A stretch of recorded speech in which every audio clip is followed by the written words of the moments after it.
Is the medical leadership or the leadership of the Niners doing something wrong?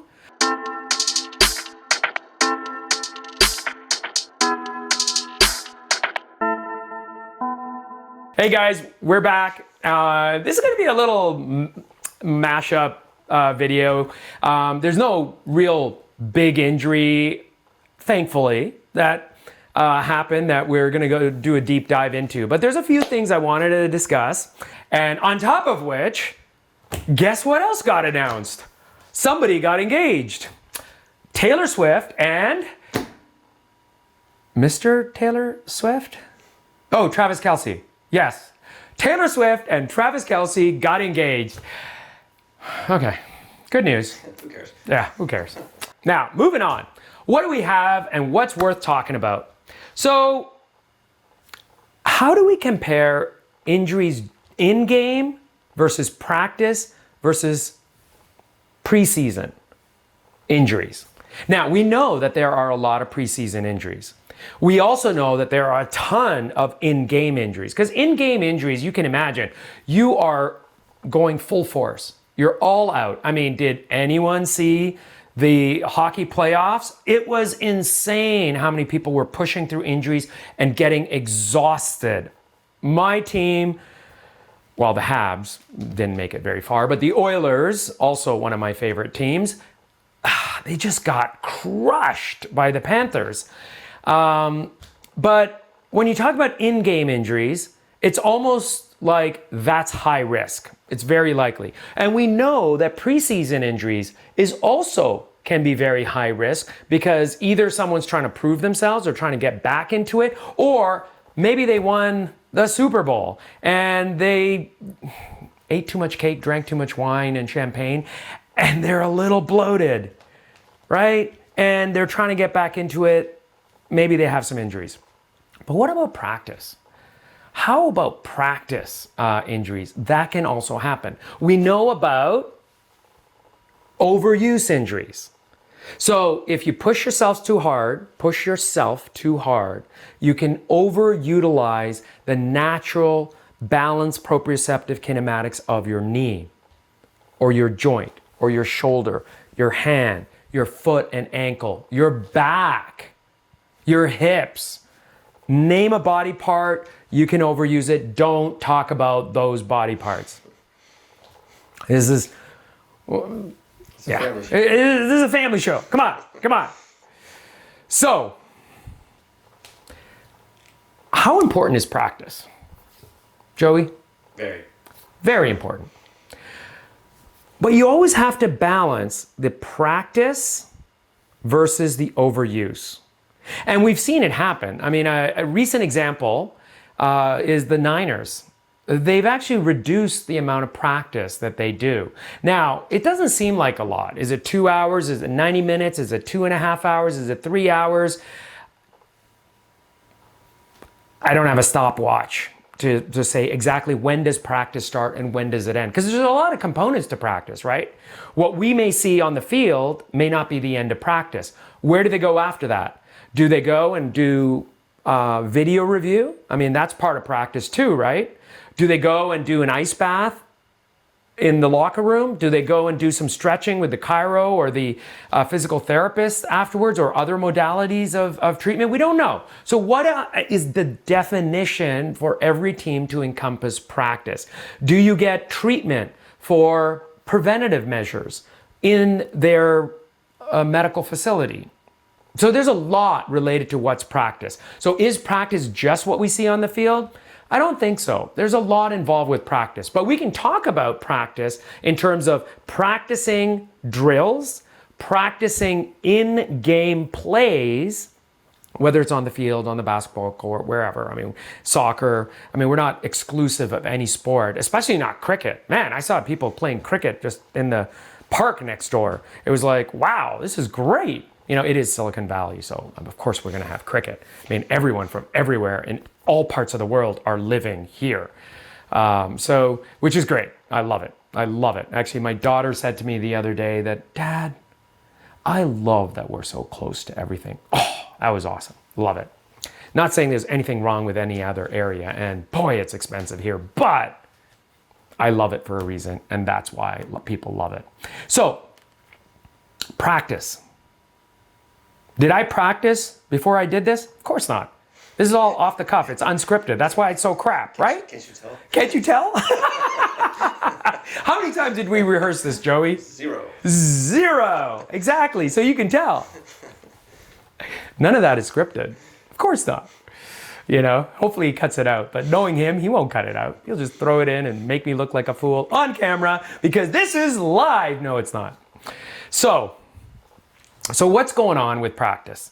What do you do in practice? Now, we talked about the balance of kinematics. You know, you want to warm up your legs.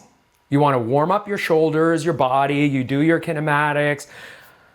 There's so many different ways. Do you do Tai Chi? Do you do yoga? Do you do a quick run? How long do you run, or how long do you do a light jog before you go and stretch? Well, what kind of stretching is there? Is there active stretching? Is there dynamic stretching? Is there passive, static stretching? People say static stretching. It's passive. And it can be active and you're holding it. So you're actively doing it, but it's not really static because you have micro motion. But I think for the general public, we can say it sort of looks like static because you're not really moving very much. But it's not truly static if you zone in on the micro motion, nanometric, precise joint kinematics of the joints. It's not static. There's movement within those ratchets, right? What are the actin myosin filaments deep down within the muscles? They're ratchets. They're basically C-shaped ratchets where when you get ATP and phosphorylation, they release, they ratchet, they release, they ratchet. And then you get the Z lines. Remember this from biology? I know you do. Maybe you forgot, but it's okay. But we can see that microscopic mobility motion happening. So it's not truly static.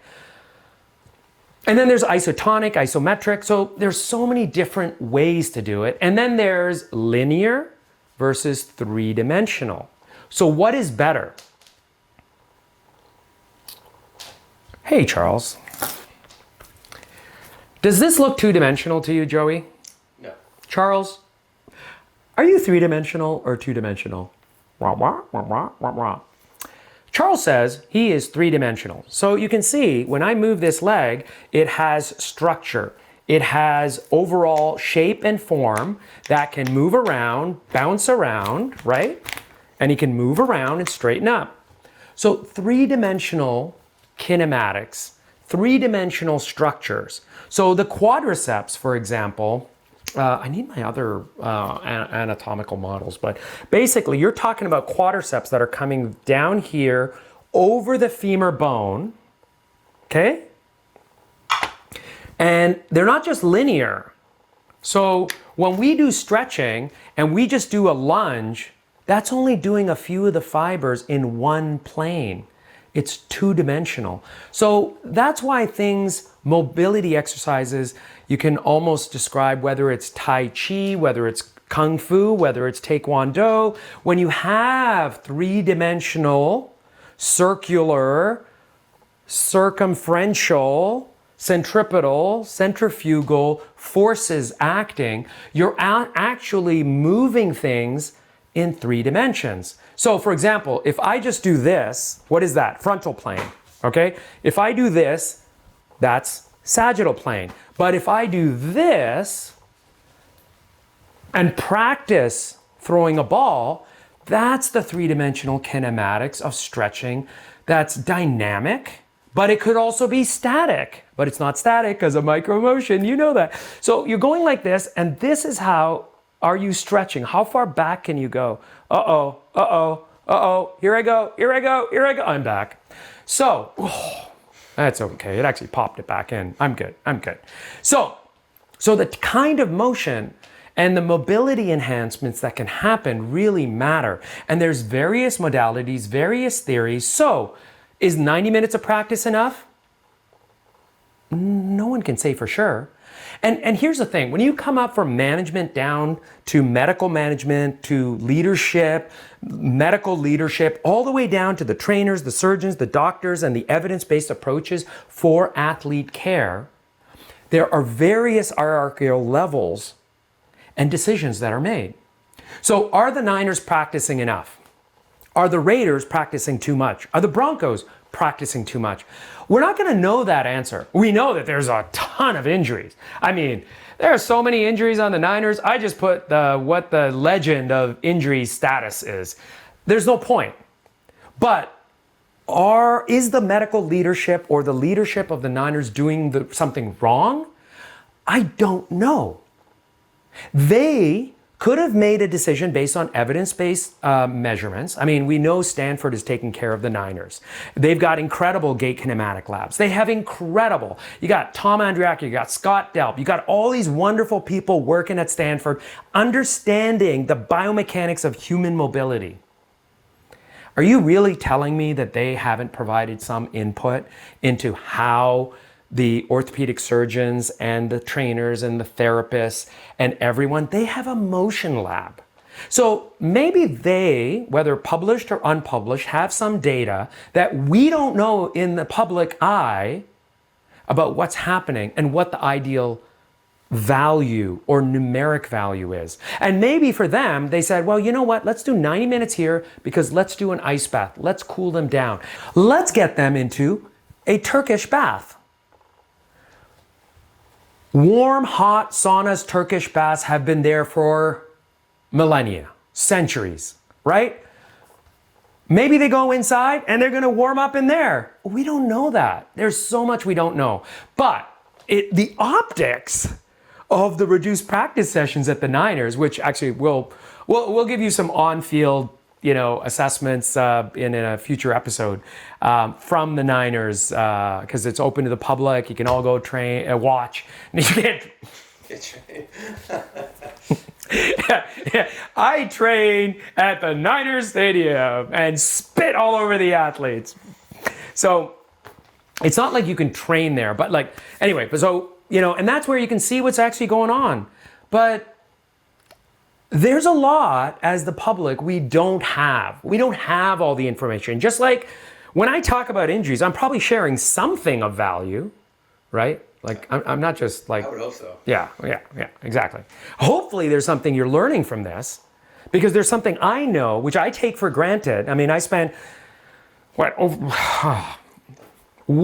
still learning. I'm still learning. Sure, I took 13 years to train as a surgeon, and many more multiples of years of practice after that, with a lot of background in biotech, devices, regulatory, startups, all of that.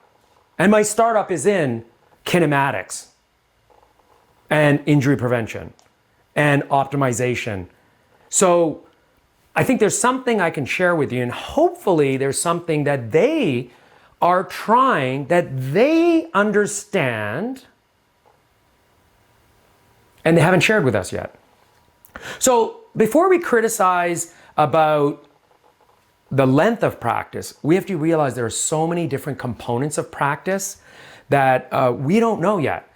You know what? We could learn next season, later in the season, maybe even a decade from now, that the changes they're putting into place right now will transform the team later. Maybe it's not just rebuilding. You know how the San Jose Sharks are a wonderful team that are still rebuilding? I don't know if wonderful's right. Well, there's some chatter that they're doing the right things. Slowly. Why are there crickets in the background? Did everyone just leave when I talked about how good the Sharks are? Come on. They'll get better. Don't worry. They'll get better. My son loves the Sharks colors and outfits, so I have to take him to a game. That's the most important part. That's the most important part. Yeah, actually, that's actually one thing. The Sharks and the Golden Knights, actually, from a marketing standpoint, kids love the colors and the pizzazz that they carry with them. So anyway, the pendulum swings. Is there a pendulum? Can you just just have a pendulum arc, just like that.